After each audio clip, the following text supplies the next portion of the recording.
La capture de Nicolás Maduro par les États-Unis ne signifie pas seulement la fin pour lui.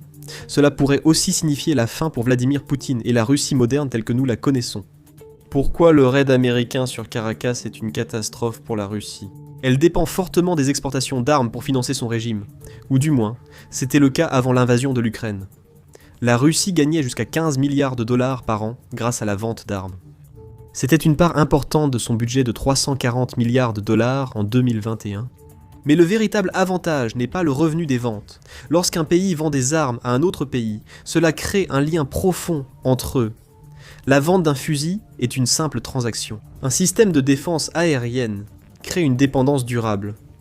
Pour obtenir les mises à jour russes, il faut maintenir de bons liens avec la Russie. C'est pourquoi les exportations d'armes ne sont pas seulement des profits, elles sont aussi un moyen de pression. L'objectif n'est pas seulement d'équiper des nations, mais de se faire des amis et de renforcer la coopération politique.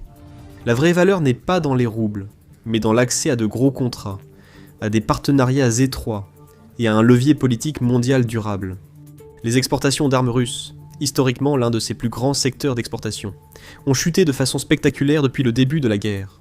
Les exportations d'armes russes sont passées de 15 milliards à moins d'1 milliard de dollars, devenant l'équivalent du marché des jetons non fongibles dans l'armement. Un T2 reste plus utile qu'une image de singe. Ceci s'explique en partie par le besoin accru de la Russie en armes et munitions pour ses forces. L'une des principales raisons de la chute de ces exportations est la réaction de ces systèmes face à ceux de l'Occident. Tout, des chars russes à l'artillerie et aux avions, n'a pas réussi à tenir ses promesses en Ukraine face aux équipements occidentaux. L'Inde et d'autres acheteurs traditionnels ont noté ce fait, entraînant une défection majeure de clients dans l'histoire de l'armement. Et c'est pourquoi le raid de Maduro est une catastrophe pour la Russie. Le Venezuela n'est pas une puissance militaire de premier plan, mais il était censé avoir les défenses aériennes les plus solides d'Amérique du Sud, avec un mélange d'équipements russes et chinois.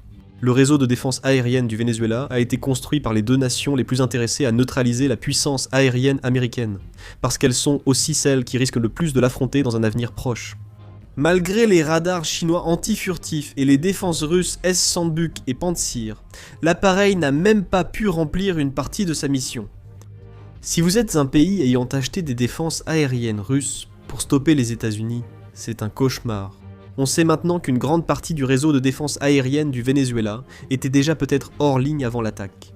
Mais les radars anti-furtivité chinois, intégrés aux défenses russes, ne l'étaient pas plus que les systèmes Pantsir. Même les missiles IGLAS n'ont pas réussi. Quelques mois seulement avant le raid, Maduro lui-même s'est vanté en disant, je cite, « Toute force militaire au monde connaît la puissance des IGLA, et le Venezuela en possède pas moins de 5000. » Dans la vidéo du raid, on voit des missiles russes tirés sur des hélicoptères américains, mais ils ratent leur cible. Dans une vidéo célèbre, un missile anti-aérien portatif à défense sol-air vise un hélicoptère américain, mais la position est aussitôt neutralisée par des frappes, tirs de roquettes et canons d'un hélicoptère Cobra des Marines américains. Les hélicoptères américains semblaient immunisés contre des missiles conçus pour eux, et les traquaient même comme un sport, ce qui a attiré l'attention mondiale. Les gros titres ont souligné la mauvaise performance des armes russes et radars chinois, y compris dans des pays craignant une intervention de l'OTAN. Si le Venezuela n'a pas réussi à abattre un hélicoptère, pourquoi faire confiance à ces systèmes en guerre ? Et à mesure que les nations se détournent des armes fabriquées en Russie pour chercher de meilleures alternatives, elles ferment également le robinet de l'influence russe. La Russie est progressivement étouffée dans ses sphères d'influence, même les pays proches de Moscou s'éloignent discrètement. La perte d'influence entraîne la perte d'accès militaire et l'arrêt des affaires. L'économie russe, incapable d'abattre un hélicoptère américain, a peut-être compromis l'avenir du pays. Les faiblesses de la Russie étaient déjà évidentes, et la faiblesse de la Russie devient de plus en plus apparente, ce qui nous amène à la deuxième raison pour laquelle le raid de Maduro pourrait faire s'effondrer la Russie. Un affrontement inconnu du monde entier. Un pétrolier vénézuélien a franchi les blocus américains, et visait à traverser le passage Royaume-Uni-Islande-Groenland pour rejoindre un port russe. Le Belawan appartenait à la flotte fantôme russe, un réseau de navires blanchissant le pétrole pour la vente. Malgré les sanctions, la Russie s'appuie sur cette flotte fantôme pour préserver ses revenus. Les exportations d'énergie, piliers économiques, ont chuté sous leur effet, et la campagne de frappe ukrainienne contre les raffineries. Pendant la poursuite du Belawan par la garde côtière et la marine américaine, l'équipage a tenté une manœuvre désespérée.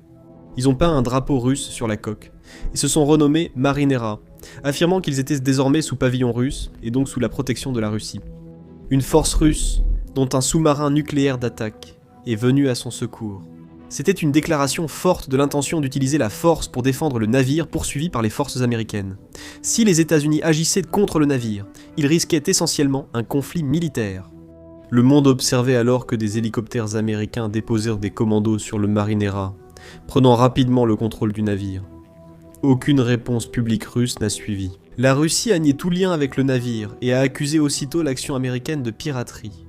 Légalement, un navire sans immatriculation valide devient une cible légitime, clé de tout l'incident.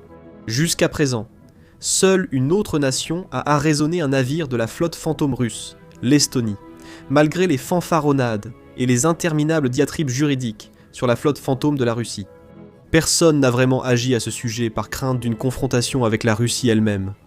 Jusqu'à présent, les actions de l'Amérique en saisissant le navire opérant illégalement l'ont démontré. Sur la compétition des grandes puissances, la Russie a cédé en premier, ce que le monde entier a noté.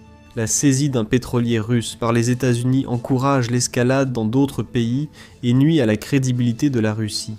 Non seulement comme rival de l'Occident, mais aussi comme État protégeant ses intérêts à l'étranger.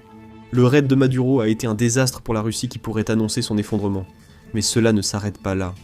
Les États-Unis n'ont pas proposé de plan pour le Venezuela, mettant en péril les intérêts économiques russes. Les échanges commerciaux entre les deux pays atteignent environ 400 millions de dollars, un montant modeste mais notable pour une économie en difficulté.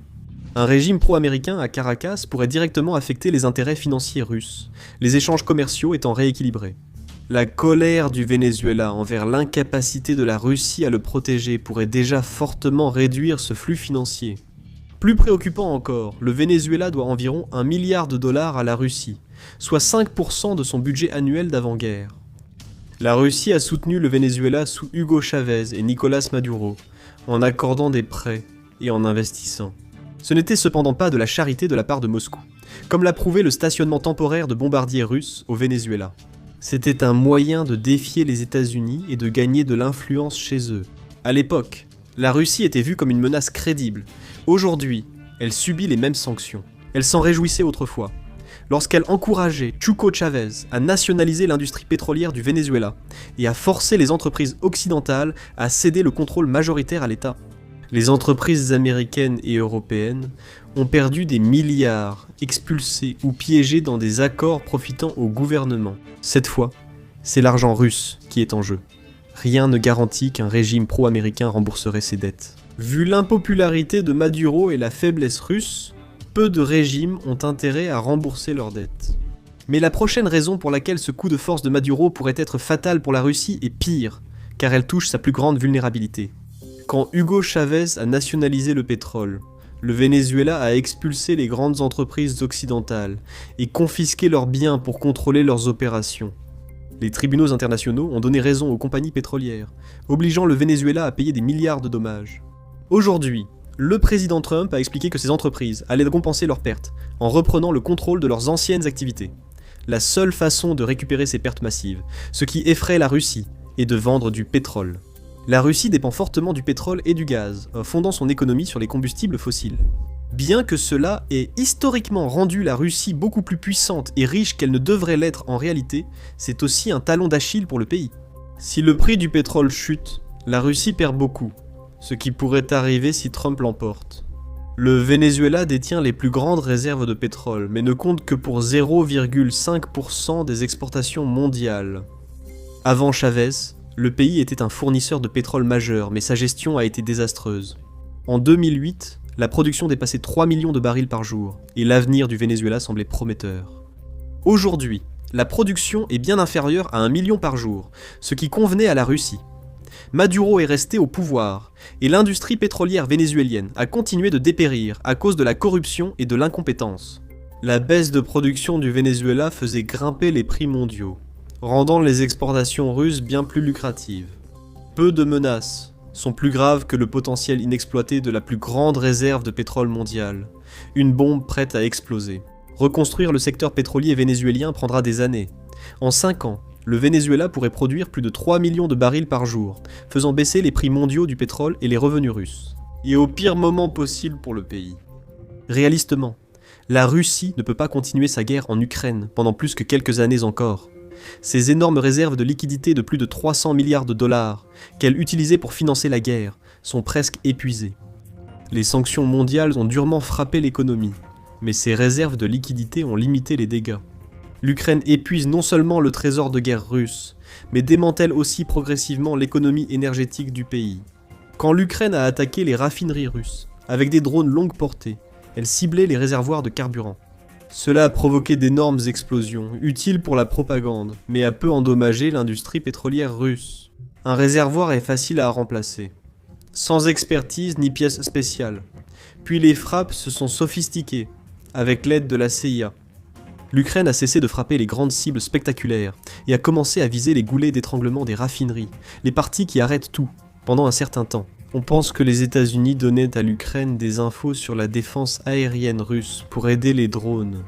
Mais maintenant, la Central Intelligence Agency ne les aidait pas seulement à éviter l'interception, elle leur disait exactement où frapper, et ça a marché.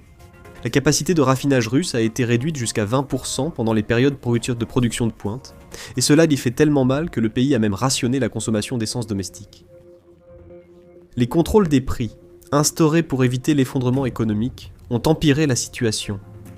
Les Russes subissent des pénuries d'essence et des hausses de prix importantes. Les drones continuent d'arriver, rapprochant la Russie de la fin de sa capacité à poursuivre la guerre. Cette situation, alliée à la forte hausse de la production pétrolière vénézuélienne, pourrait marquer la fin de la Russie de Poutine. Le pays devrait verser d'importantes prestations et soutien aux victimes et blessés de la guerre. Il devra gérer des centaines de milliers de soldats, revenant avec des troubles psychologiques et un marché du travail en crise. C'est proche de ce qui a déclenché la première révolution russe durant la Première Guerre mondiale. Mais alors, le tsar ne subissait pas aussi une économie affaiblie par la chute des prix du pétrole.